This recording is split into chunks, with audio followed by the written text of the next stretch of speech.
Voz del Derecho se escucha en News, canal multimedia. Esta es una transmisión en vivo. ¡Comenzamos!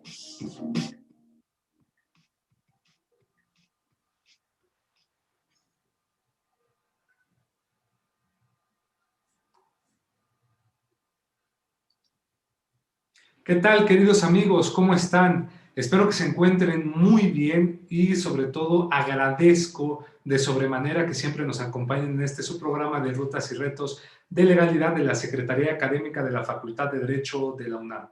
Como bien saben, este programa es conducido en lo general por la doctora Sonia Venegas Álvarez, secretaria académica de nuestra alma mater. Soy su amigo Juan Negrete y realmente es un privilegio siempre poder platicar de temas muy interesantes de la mano de grandes conocedores, grandes abogados y grandes expertos de los temas. Antes de iniciar, no se olviden suscribirse a nuestro canal para que día con día reciban la información que tenemos para ustedes, sean los primeritos en escuchar este nuevo material. Pues bien, el día de hoy vamos a hablar de un tema que realmente, déjenme decirles, es muy interesante. Y además de interesante, es muy necesario, sobre todo para un abogado que le guste o que nos guste el derecho del trabajo, que nos guste conocer cómo es la dinámica, por ejemplo, sobre todo en materia sindical o de derecho colectivo. Pues bien, hoy vamos a hablar precisamente de la negociación colectiva y el contrato colectivo de trabajo. Para ello, pues contamos realmente con la presencia de un gran abogado, agradezco mucho su presencia, del maestro Alejandro Avilés Gómez, quien es licenciado, por supuesto, de Derecho, egresado de nuestra Facultad de Derecho de la UNAM, Puma Azul y Oro, Puma de Corazón, así como especialista en Derecho Laboral por nuestra alma mater, la misma facultad. Déjenme decirles que en su trayectoria profesional no solamente se ha destacado por ser un abogado muy privilegiado en el conocimiento del derecho laboral, sino también en el derecho hacia la asesoría de los sindicatos, siendo asesor jurídico del ESTUNAM y demás otras organizaciones sindicales. Pero bueno, aquí nosotros queremos escuchar a nuestro invitado, querido maestro Alejandro Avilés. Gracias por estar con nosotros y sea bienvenido a este su espacio. Muchas gracias, licenciado Juan Negrete. En primer término, quiero agradecer, por supuesto, a mi alma mater, a la Facultad de Derecho, la oportunidad de charlar con los radioescuchas, pero de manera particular a la secretaria académica, la doctora Sonia Venegas Álvarez, titular de este programa. Y pues adelante, estoy a tus órdenes para hablar del tema que has hecho referencia. Excelente, querido maestro. Pues vámonos, como dicen, arrancados con el tema. La negociación colectiva es a veces un término que creo que se vuelve muy burdo, es decir, a veces para entenderlo no se sabe cómo funciona, no basta la teoría, se necesita lo que usted tiene, esa avidez práctica, vivir una negociación, sobre todo en materia sindical, por lo cual me gustaría preguntarle qué debemos entender como una negociación colectiva, que es la negociación colectiva, y pues si es un derecho fundamental o no es un derecho tan importante. ¿Qué nos puede decir? Bueno, la pregunta es muy importante porque, en efecto, la negociación colectiva es un derecho fundamental y está firmemente sustentado por la Constitución de la Organización Internacional del Trabajo, de manera particular en el anexo denominado Declaración relativa a los fines y objetivos de la Organización Internacional del Trabajo, mejor conocida como Declaración de Filadelfia. En ese sentido, la Conferencia Internacional del Trabajo reconoce que para lograr el reconocimiento efectivo del derecho de negociación colectiva es necesario que las naciones, que los países, que los Estados miembros promuevan la negociación colectiva. Pero también la Declaración de la Organización Internacional del Trabajo relativa a los principios y derechos fundamentales en el trabajo de 1998 establece que todos los países, todos los Estados miembros, por el simple hecho de ser parte de la Organización Internacional del Trabajo, tienen la obligación de promover los principios que están establecidos en 8 convenios fundamentales. Entre ellos, la libertad de asociación, la libertad sindical y el reconocimiento efectivo de la negociación colectiva. De tal suerte que el derecho, que la negociación colectiva es un derecho fundamental y que los derechos fundamentales en el trabajo son valores mínimos aplicables y exigibles a todos los países independientemente de su nivel de desarrollo. Pero también los derechos fundamentales en el trabajo son universales, es decir, valen para todas las personas en el mundo y por eso forman parte de los derechos humanos, es decir, la negociación colectiva como un derecho humano. Pero también los derechos fundamentales en el trabajo resultan indispensables para el buen funcionamiento de una sociedad. Y vaya que lo que nos dice es muy interesante, porque a veces uno podría llegar a pensar que al hablar de una negociación colectiva, pues estamos hablando solamente de un mero trámite, tal vez, de un mero procedimiento que nos exige la ley para poder llegar a algún consenso entre patrón y sindicato, ¿no? Y qué interesante decir que, pues sí tiene un sustento, sobre todo fundamental en un derecho, ¿no? Lo cual es interesante. De ahí que me gustaría aterrizarlo a nuestra Carta Magna, ¿no? Nuestra famosa Constitución. ¿Existe algún establecimiento en la Constitución sobre la negociación colectiva, maestro? Sí, en efecto, el 24 de febrero de 2017 se publicó en el Diario Oficial de la Federación un decreto el cual de manera pues sustantiva reforma el artículo 123 apartado A y entre otros aspectos incluyó el tema del voto personal libre y secreto para la elección de directivas sindicales, pero también estableció la creación de tribunales laborales, federales y locales para dirimir las controversias de tipo laboral. Pero no solamente eso, también estableció la conciliación prejubilatoria como un paso antes de que los trabajadores acudan a los tribunales laborales. Pero algo también muy importante es que estableció la creación de un Centro Federal de Conciliación y Registros Laborales que en días pasados entró en operación, pero en la fracción 20 de dicho artículo 123, apartado A, estableció que en el orden federal la función conciliatoria estaría a cargo de este Centro Federal de Conciliación y Registro Laboral, pero además estableció que le va a corresponder a este centro el registro de todos los contratos colectivos de trabajo y de todos los sindicatos existentes en el país.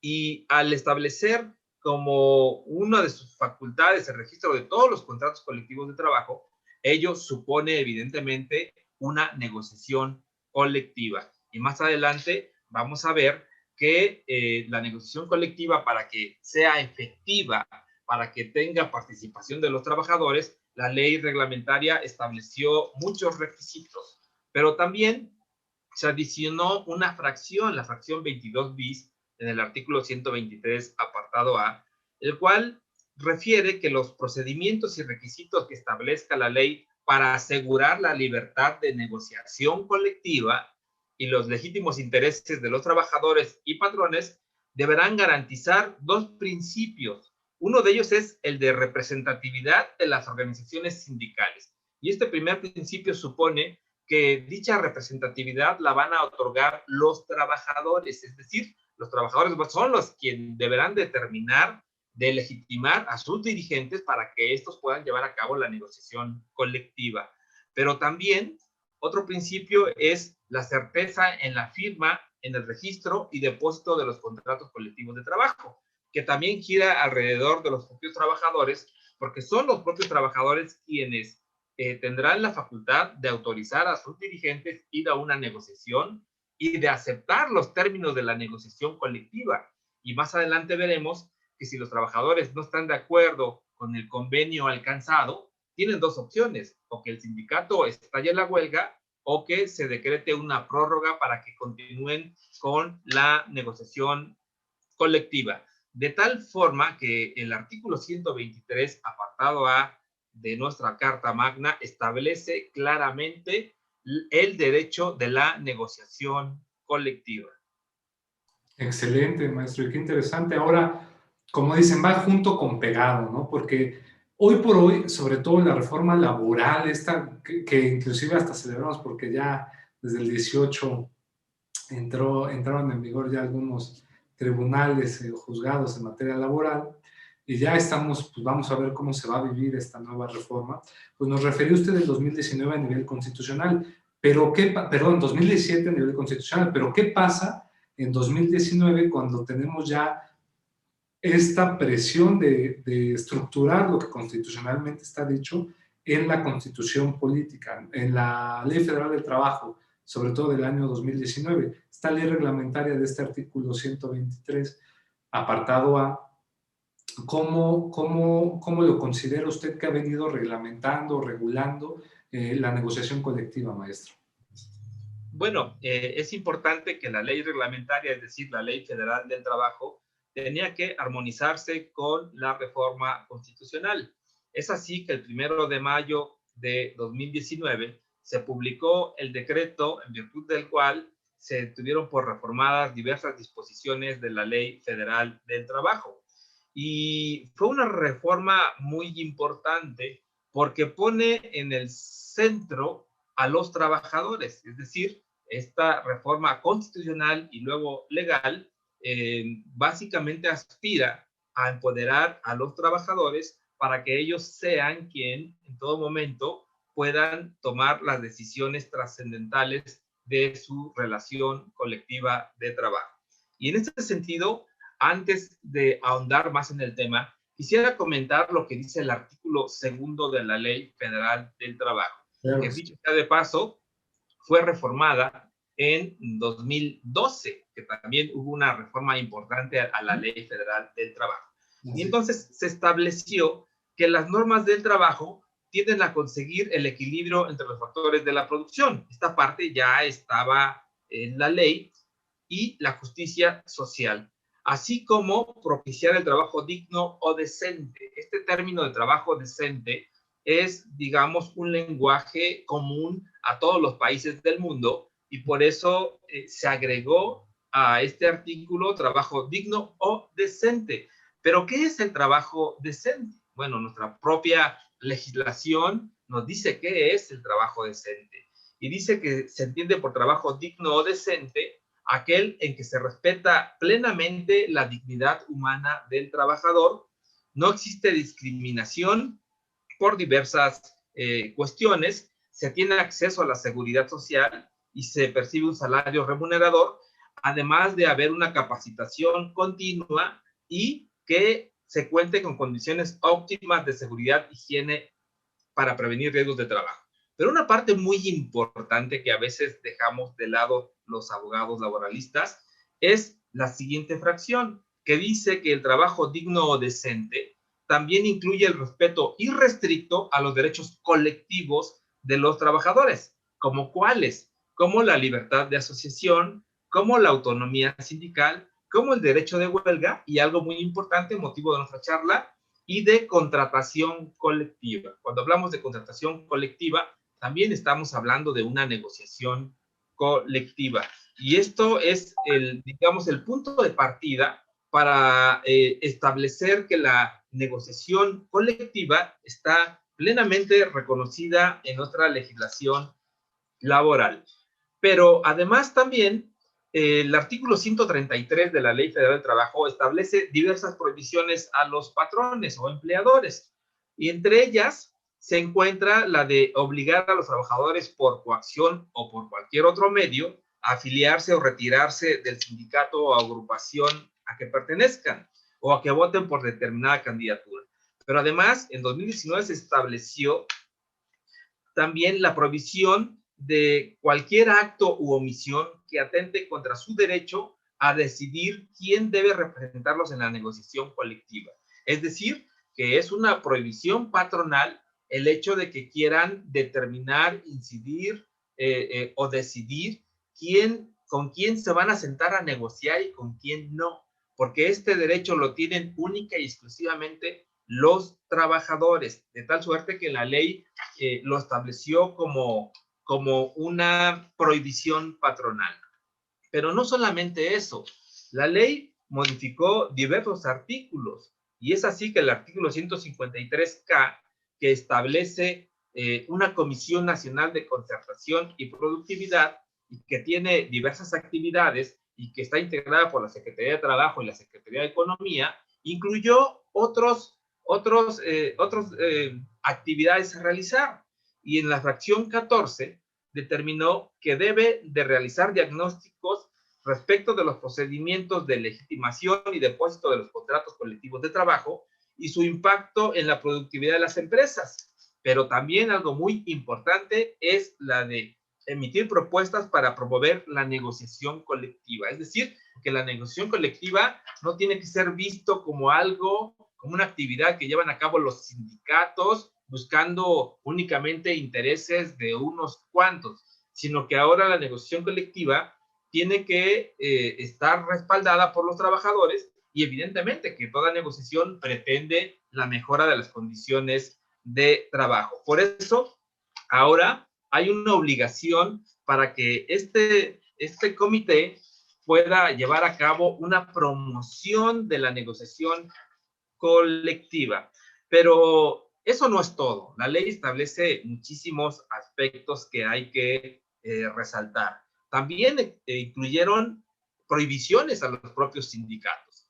Y estas prohibiciones, pues bueno, son tales como la de ejercer actos de violencia, discriminación, acoso, hostigamiento sexual en contra de sus miembros, del patrón o sus representantes, hacer constar o utilizar constancias de las que se señalen la realización de votaciones o consultas a los trabajadores sin que éstas se hayan efectuado. Es decir, que se prohíbe a los sindicatos intentar presentar documentos a la autoridad laboral que presuman que hubo una consulta a los trabajadores, que se inventen las actas, y evidentemente que eso está ahora está prohibido, porque, repetimos, lo que se pretende es empoderar a los trabajadores.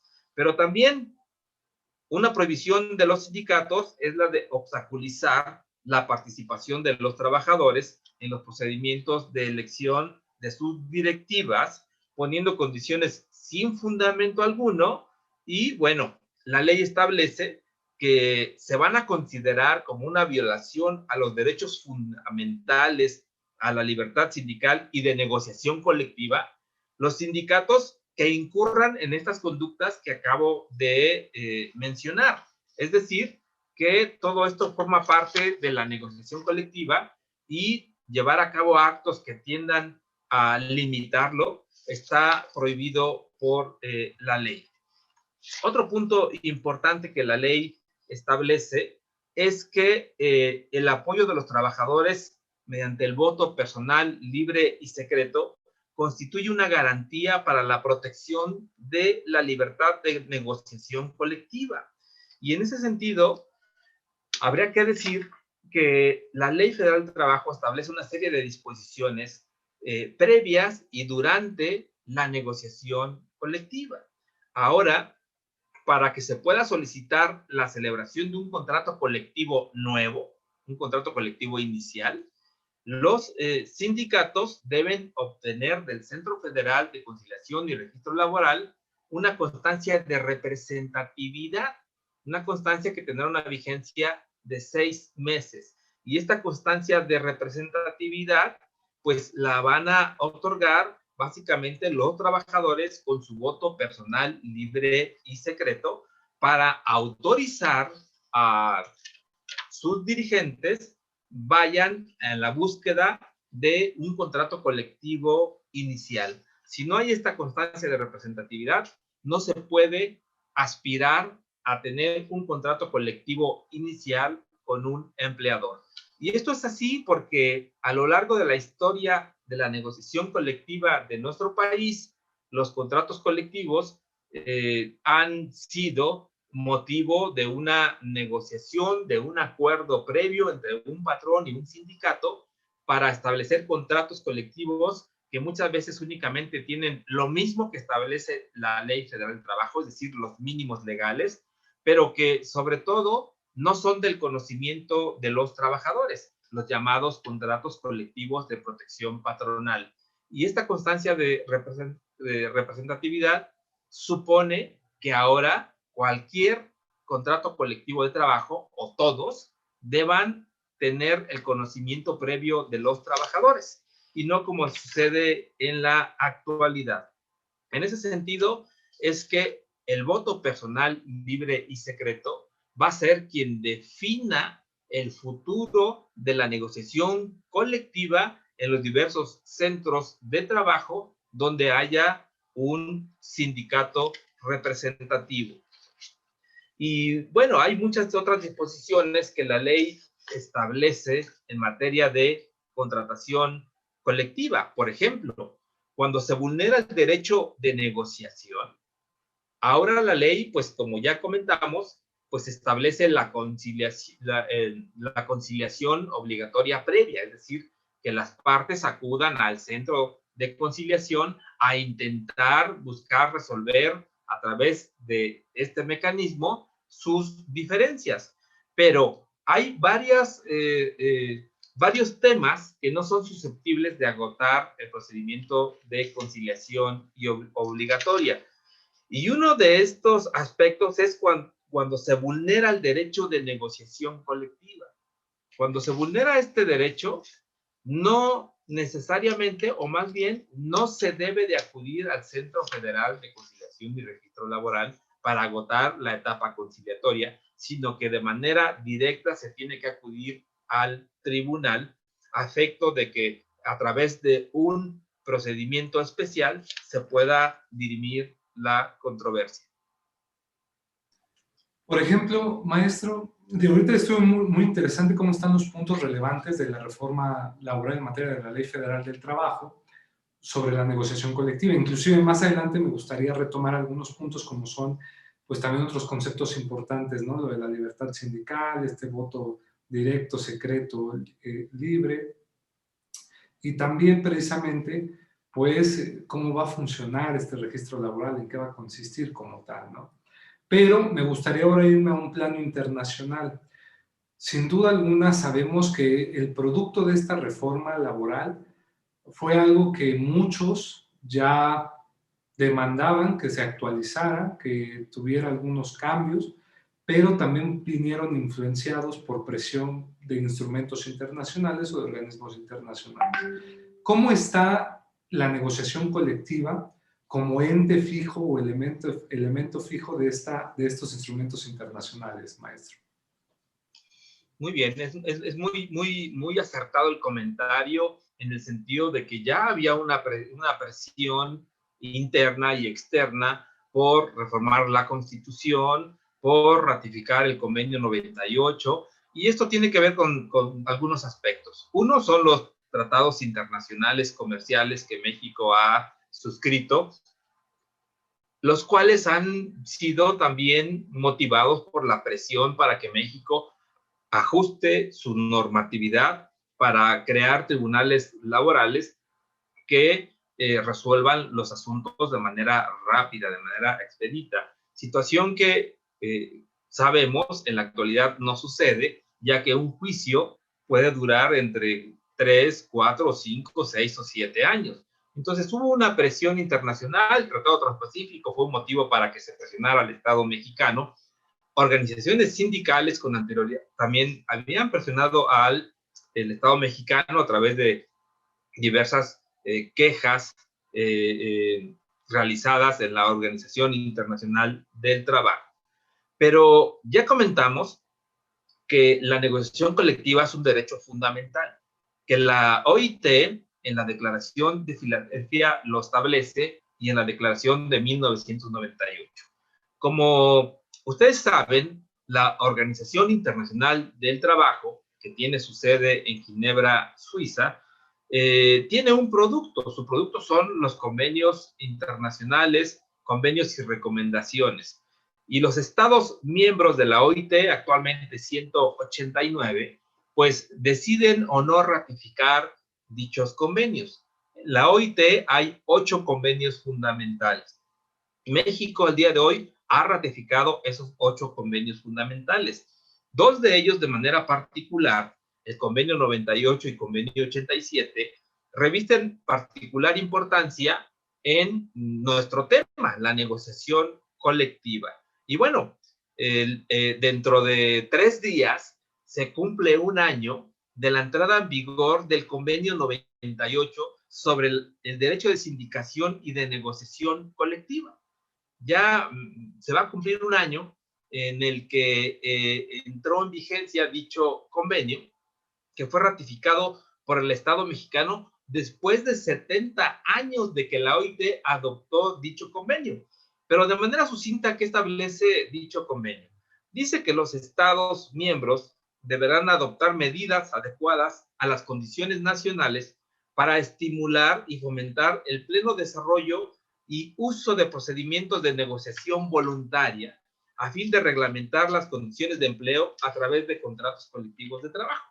Y luego entonces, este convenio que hace referencia a la negociación colectiva pretende que los estados puedan estimular y fomentar la negociación colectiva como un mecanismo para regular las condiciones laborales y que queden plasmadas en contratos colectivos de trabajo. ¿Y por qué contratos colectivos de trabajo?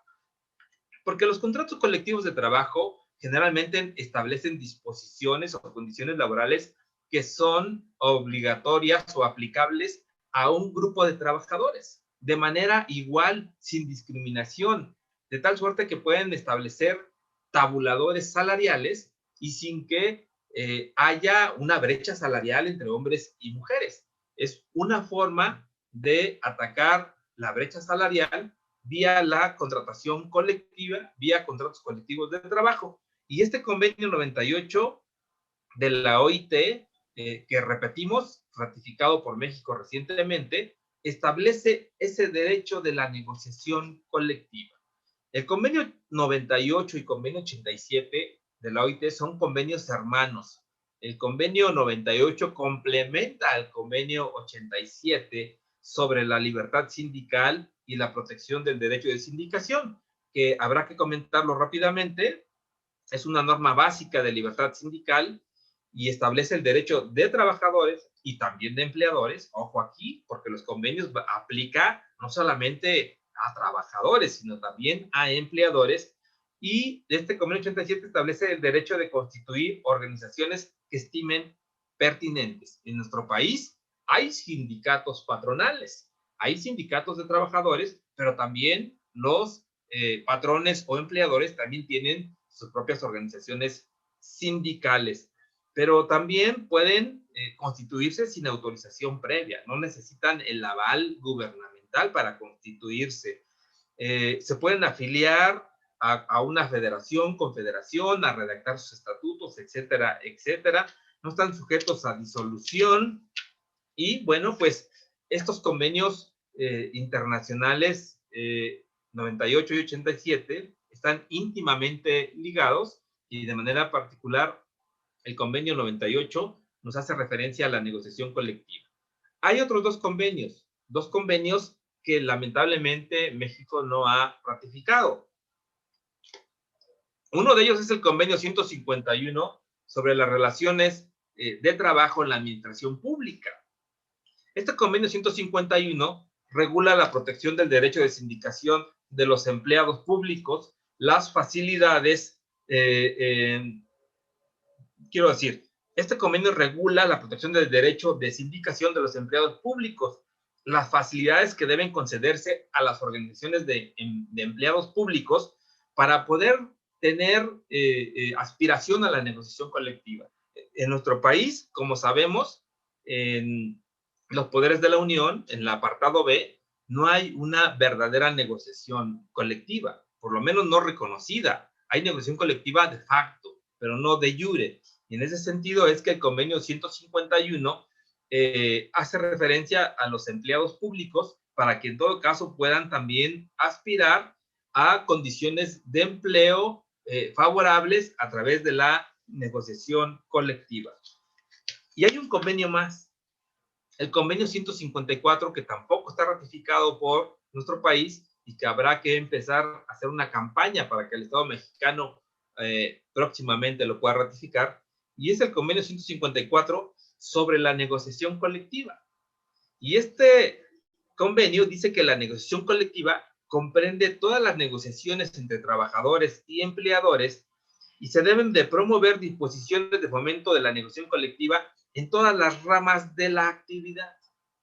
Y en ese sentido es que, pues, este convenio 154 es de suma importancia para un reconocimiento pleno de la negociación colectiva, que hasta el día de hoy pues no está pues ratificado por nuestro país, pero que además son instrumentos importantes. La negociación colectiva no supone un líder sindical que disfraza la negociación colectiva como un mecanismo de extorsión al empleador, sino que la negociación colectiva debe verse como un instrumento que permite mantener el equilibrio entre los factores de la producción, que permite mejores condiciones de trabajo a los empleados, sí, pero también debe haber, digámoslo así, ganancia del propio empleador. Eso es legítimo, porque cuando esto sucede, cuando hay un equilibrio, también el país crece. Entonces, la negociación colectiva debemos empezarla a ver como una manera en que las condiciones de los trabajadores pueden mejorar. Pero, bueno, hay muchos elementos que están atrás de la negociación colectiva, evidentemente. Maestro, fíjese que me deja mucha reflexión porque qué interesante es ver cómo existe un convenio específico en materia de negociación colectiva y que no esté de alguna forma ya implementado por México, por así decirlo, es decir, firmado, más bien ratificado en esta parte. Y más porque estábamos hablando que mucho de la reforma que hubo, que también tiene mucha valía a nivel sindical, pues la negociación colectiva se vuelve un punto crítico, es decir, el arte de establecer pues las premisas válidas, las premisas sustantivas, pues de muchos de los trabajadores entre el sindicato y el patrón, ¿no? Entonces, pues realmente es muy interesante este tema. Otro de los temas sería, pues, qué es lo que debe prevalecer en la negociación colectiva, pero para ello considero yo que sería importante ver cómo es la negociación colectiva, ¿no? Por lo cual me gustaría preguntarle en su visión práctica, maestro Alejandro, ¿cómo es el proceso de una negociación no colectiva? ¿Qué es lo que pasa? ¿Qué sucede? ¿Qué debe de tomar uno en cuenta, por ejemplo, para tener una formación íntegra como juristas en la materia? Tenía el micrófono desactivado. La pregunta es muy importante porque la negociación colectiva va de la mano con el diálogo social. ¿Qué es el diálogo social? Bueno, primero hay que decir que la negociación colectiva es un mecanismo fundamental del diálogo social. Según la Organización Internacional del Trabajo, el diálogo social comprende todo tipo de negociaciones y de consultas, e incluso un mero intercambio de información entre representantes de los gobiernos, de los empleadores y los trabajadores sobre temas de interés común relativo a las políticas económicas y sociales. El diálogo social puede tratarse de un proceso tripartito, como ya dijimos, gobierno, empleadores y trabajadores, o simple y sencillamente puede ser únicamente considerada entre trabajadores y empleadores. El diálogo social, como se ha mencionado, permite un intercambio de información, permite tener información del contexto económico, político, mundial, nacional, estatal, de la rama de industria que se trate, para poder, en todo caso, poner como base estos elementos que permitan posteriormente una negociación colectiva. El diálogo social, pues, es importante para arribar a cualquier tipo de negociación colectiva, pero las condiciones que permiten tener un verdadero diálogo social son las siguientes, es decir, hay ciertos requisitos.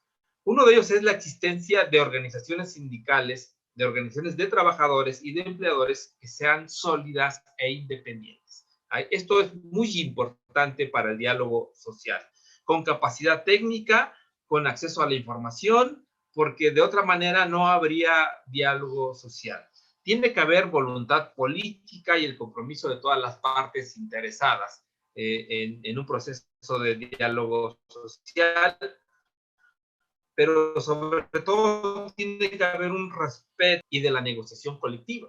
Para que haya un verdadero diálogo social, de entrada se tiene que reconocer este derecho de los trabajadores y tiene que haber también un apoyo institucional adecuado, es decir, que los propios estados, los propios países deben de ser promotores del diálogo social, es decir, no como un ente que va a resolver los problemas de trabajadores y empleadores, sino como un instrumento que facilite ese diálogo entre las partes.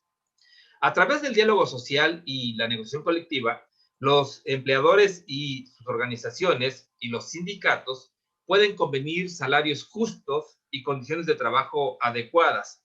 Además, constituye la base del mantenimiento de buenas relaciones laborales tan necesarias en estos tiempos. Entre las cuestiones que se abordan habitualmente en los programas de negociación figuran los salarios, la jornada de trabajo, la formación, la capacitación, la seguridad y salud en el trabajo, la igualdad de trato, entre muchas otras cosas. Pero a través de la negociación colectiva se pueden establecer muchas cosas, tanto como las partes así lo deseen. De tal manera que el objetivo de la negociación colectiva es establecer un convenio colectivo. Y este convenio colectivo, evidentemente, debe ser producto de la consulta de los trabajadores. En los convenios colectivos se pueden regular los derechos y responsabilidades de las partes en relación al empleo, lo que permite asegurar que en las industrias y lugares de trabajo imperen condiciones armoniosas y productivas. Este es un elemento muy importante.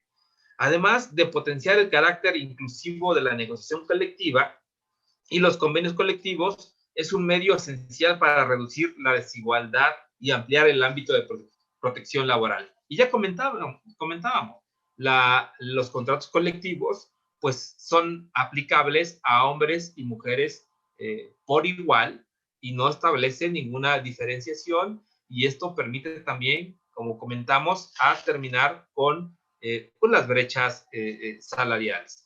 Pero, ¿cuáles son los pasos para llegar a la negociación colectiva? Bueno, primero que nada se tiene que determinar el tipo y alcance de la negociación colectiva. ¿A qué grupo de trabajadores está dirigida esta negociación colectiva? ¿A qué rama de actividad está dirigida la negociación colectiva? Tener la información, como ya comentamos, pues del contexto económico del país para saber hasta dónde también vamos a plantear nuestra negociación colectiva. Es decir, la negociación colectiva no supone un grupo de trabajadores radicales, revolucionarios, que estén dispuestos absolutamente a todo con tal de arrancarle al patrón mejores condiciones laborales, sino la negociación colectiva supone sí un grupo de trabajadores con conocimiento, con información, sabedores de hasta dónde pueden estirar la liga para lograr una auténtica negociación colectiva, porque al final del día no hay que pasar por alto que si nosotros no entendemos el contexto económico del país, si nosotros hacemos planteamientos desproporcionados, podemos al final del día también terminar con nuestra fuente de trabajo, y eso es lo que no se debe hacer. Se debe elaborar evidentemente una propuesta de negociación colectiva consensuada con los trabajadores, pero también se debe de realizar una asamblea para la realización o la aprobación del convenio que se llegara a establecer con el empleador, y como dijimos al principio de la exposición, para que sean los propios trabajadores quienes determinen si aceptan los términos de la negociación o si por el contrario se estalla una huelga, o si por el contrario se establece una prórroga para que pueda seguir llevándose a cabo la negociación colectiva en el ánimo de encontrar una solución. Y bueno, termina con la firma del contrato colectivo de trabajo. Pero, ¿qué debe de prevalecer? ¿Qué aspectos se deben de observar antes, durante la negociación colectiva? Primero que nada, debemos de saber que la negociación colectiva es eso, es una negociación colectiva que implica que no siempre vamos a obtener todo lo que estamos planteando en un pliego petitorio.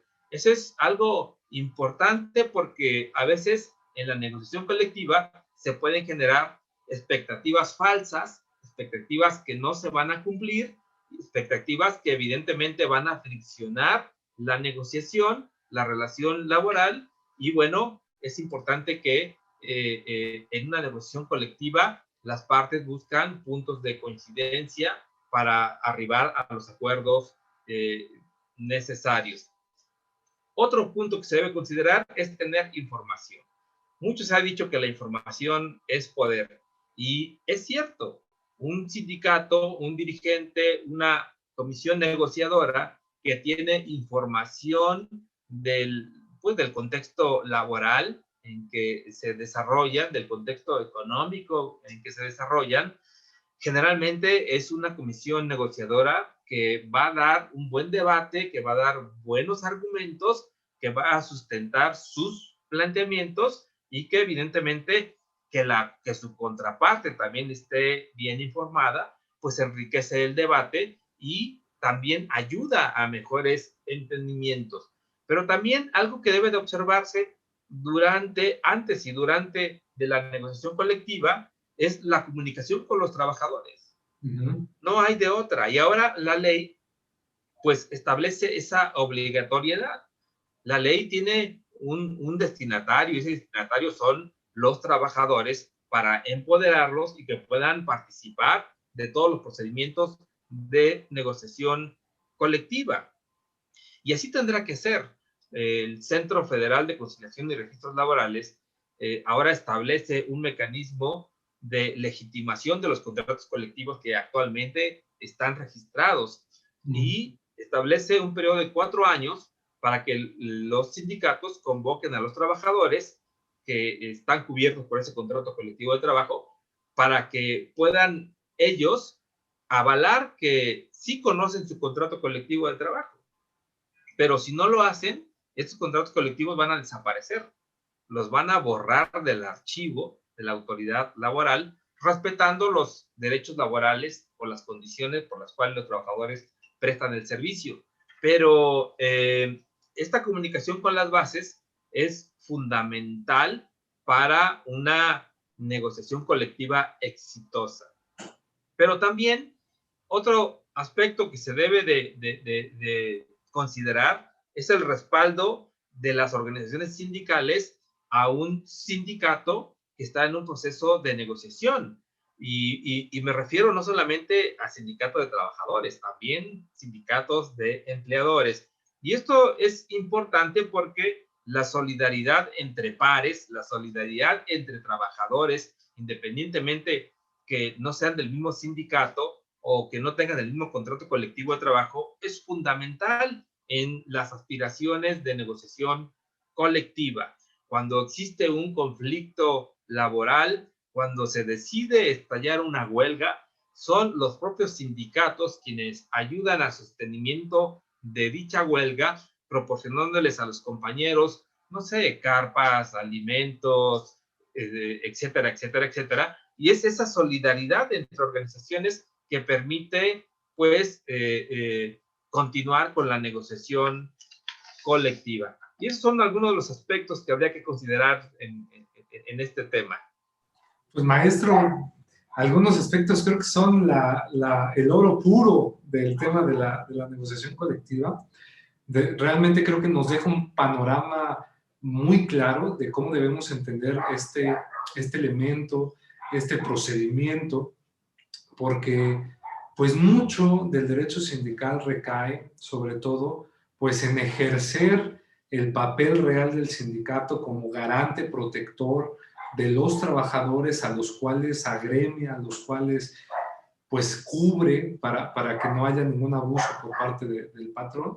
Y qué mejor que la negociación colectiva para poner las cosas claras sobre la mesa, ¿no? Y que no haya tampoco ninguna injusticia tampoco contra el patrón. Qué bueno, y sobre todo maneja puntos porque hay que reflexionarlos, hay que cambiar lo que haya estado mal anteriormente para modificarlo y que ahora pues sobre todo trabajemos todos en pro de que los sindicatos dejen de ser muchas veces estas figuras obscuras, estas figuras que a veces no agradan, cuando son figuras que se crearon con un fin noble, ¿no? Y que es producto de la lucha también obrera, ¿no? Por así decirlo. Realmente le agradezco mucho, querido maestro Alejandro Aviles, su presencia. Lamentablemente el tiempo es muy envidioso y corre deprisa y el padre Crono no nos deja en esta parte, pero realmente agradecemos mucho. Este espacio es suyo siempre, maestro. Ojalá nos pueda permitir el gusto de seguirlo teniendo con otros temas más de derecho del trabajo, derecho colectivo, porque pues realmente su reputación le precede y es grato escucharle. Agradecemos mucho al doctor Roy Juan Contreras Bustamante, director de la Facultad de Derecho de la UNAM, al maestro Ricardo Rojas Arévalo, secretario general, la doctora Sonia Venegas Álvarez, secretaria académica. A ustedes que nos ven, suscríbanse a nuestro canal, denos un me gusta para seguir alentándonos a realizar estos foros, estos programas que la única finalidad que tienen es, pues, de la universidad, otorgar más difusión del conocimiento y, sobre todo, pues, compartan esta información. Conocimiento que no se comparte, se pierde. Querido maestro Alejandro, nuestra estrella del día de hoy, muchas gracias y estamos a sus órdenes. Al contrario, muchas gracias a ustedes.